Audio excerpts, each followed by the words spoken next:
This is Autoline Daily, the show dedicated to enthusiasts of the global automotive industry. Hey, you might have heard, but EVs threaten to eliminate tens of thousands of manufacturing jobs in the automotive industry. Not only do EV powertrains use far fewer components, about 1 in 3 jobs can be eliminated in assembly plants.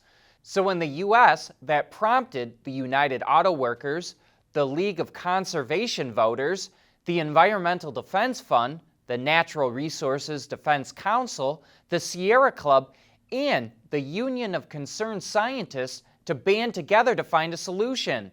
The Detroit News reports that one thing they hope to do is to create a domestic supply chain for EV materials and components to create more jobs. But while the environmentalists want to see ICE vehicles banned, labor unions and industry groups are leery of moving too fast. In a related move, General Motors created the GM Automotive Manufacturing Electrical College, or AMEC, to train employees on how to work on complex electrical systems for ICE vehicles, as well as assembling and designing EVs. The AMEC is brand new. The Detroit Free Press reports only 16 employees are enrolled, but the effort was delayed last year because of the pandemic. It's open to new hires right out of high school or for longtime GM veterans. They get on-the-job training as well as classroom instruction at the GM Tech Center in Warren, Michigan. Last week, Nikola posted its Q1 earnings, and while it lost money, it was a lot less than analysts expected, and the stock took a nice bump on the news. Nikola also posted this video of its electric semi-truck, the Tray, undergoing testing. It included going 75 miles an hour with an 82,000-pound load, going up a 20% grade, and drag racing with a Ford F-350, during which it was able to keep up. Nikola says it has enough battery cells to build 50 to 100 trays this year, but warned there could be supply issues with batteries, chips, touchscreens, as well as some other parts. While Nikola's founder, Trevor Milton, had to resign from the company for lying to investors, Nikola continues to make some progress. Toyota continues its hydrogen push. It's teaming up with hydrogen maker ENEOS to supply and develop hydrogen solutions for Toyota's city of the future called Woven City. The two plan to establish and operate refueling stations, install fuel cell generators, as well as promote and run hydrogen-powered mobility solutions. The hope is to create a carbon-neutral society by 2050.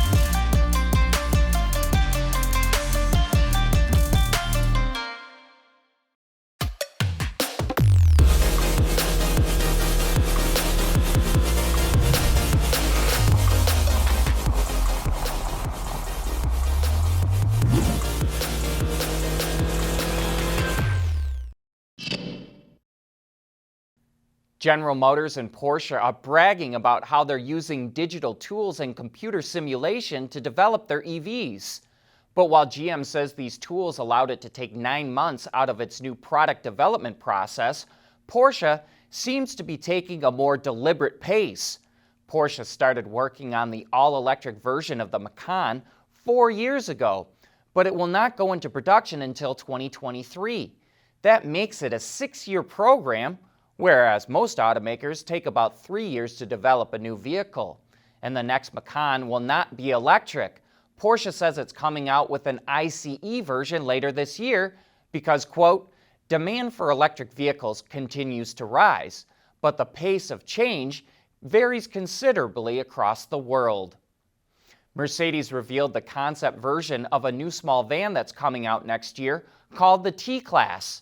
It will be offered with both ICE and EV powertrains, with seating for up to 7 people, and is about the same size as a Ford Transit Connect. Mercedes didn't go into much detail beyond that, so let's stick with styling, which it calls near production. That means much of what you see here will be very close to what you see on dealer lots and out on the road. This is the all-electric EQT version, which wears a grille similar to some of Mercedes' other electric vehicles. Who knows if it will stay into production, but that chrome accent around the side windows, contrasted with the dark paint, really draws our eye into that area. The rear is highlighted by LED taillights that have a very similar lighting signature to a Kia Telluride, but are attached together via a long, thin illuminated light bar. The interior looks mostly uncluttered and features the gear shifter mounted high up on the center console and a floating display screen placed between the two round center air vents. Along with the T-Class, Mercedes says it will unveil the Citan van later this year, which will have a fully electric version as well. Volkswagen revealed a sketch of the upcoming Polo GTI, which is based on the new Polo that was unveiled last month. The automaker is being tight-lipped about details, but as you can see, it features sharper, more angular styling compared to the previous model. But we'll learn more when the new Polo GTI makes its official debut at the end of June. We want to know what drives your testing. OTA, connected car, diagnostics, remote testing. Intrepid Control Systems is here to help you work from anywhere. Intrepid Control Systems, driven by your data. Mobility is becoming electric, connected, and autonomous, just like the manufacturing world.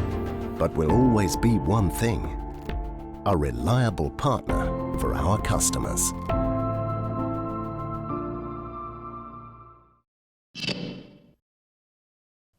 Chinese self-driving startup Pony.Ai, which is backed by Toyota, announced it's collaborating with Lidar company Luminar. Pony.Ai will use Luminar's Iris technology for its newly designed platform, which it hopes to have operating in AV fleets by 2023. 4 of these Lidar units will be mounted on the roof to provide a 360-degree view. And one of the main reasons Pony.Ai went with Luminar's unit is that it's more compact rather than those, quote, monstrosities you see, as Luminar's CEO puts it. The unit for Pony.Ai only sticks 10 centimeters, or about 4 inches, off the roof.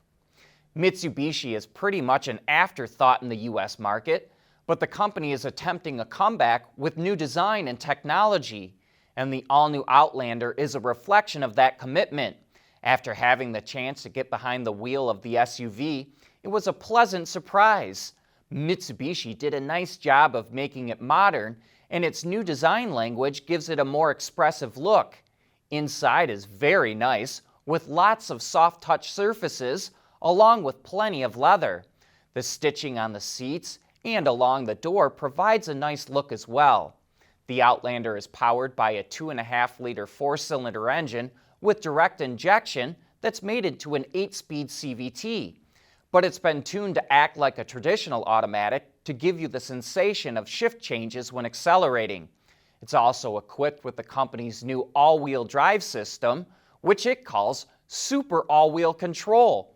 Fuel economy is decent at 26 mpg combined, and it doesn't feel sluggish at all for being a smaller, naturally aspirated engine with 181 horsepower and the same amount of torque.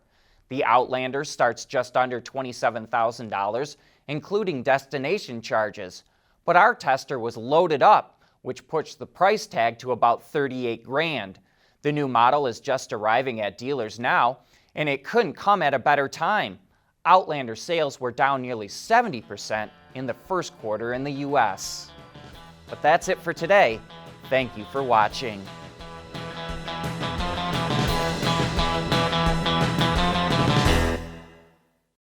Autoline Daily is brought to you by Bridgestone, solutions for your journey. Intrepid Control Systems, over-the-air engineering, boost your game. Scheffler, we pioneer motion. And by Magna.